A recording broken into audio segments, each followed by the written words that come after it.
there's a furnace which is not working right now, and we'll find out the trouble.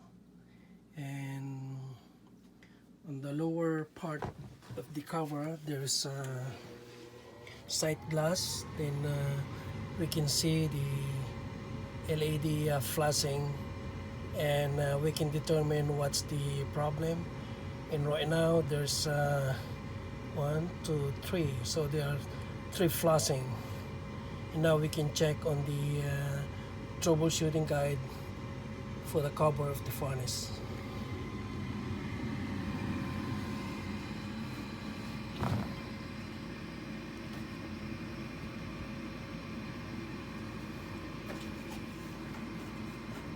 We'll remove the cover.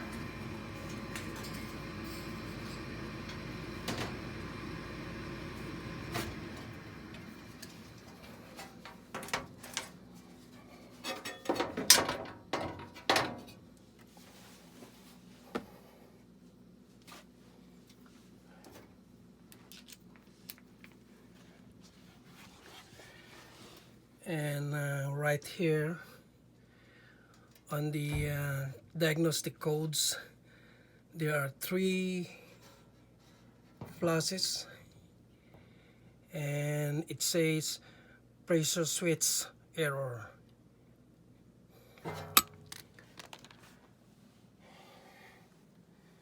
And this pressure switch was defective, and the amount of in water column is 0.50.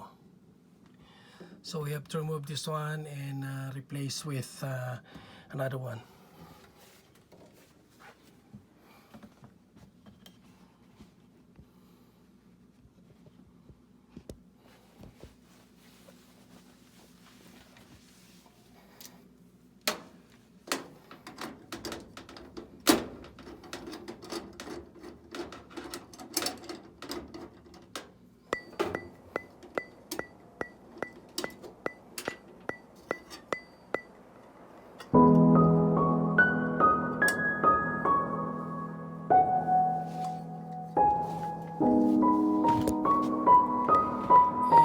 This is the old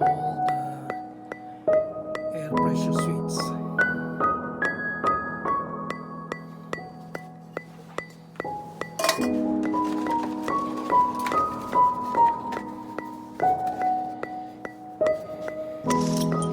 And I went to the heating supply, and this is the replacement that they gave to me. This is field adjustable kit.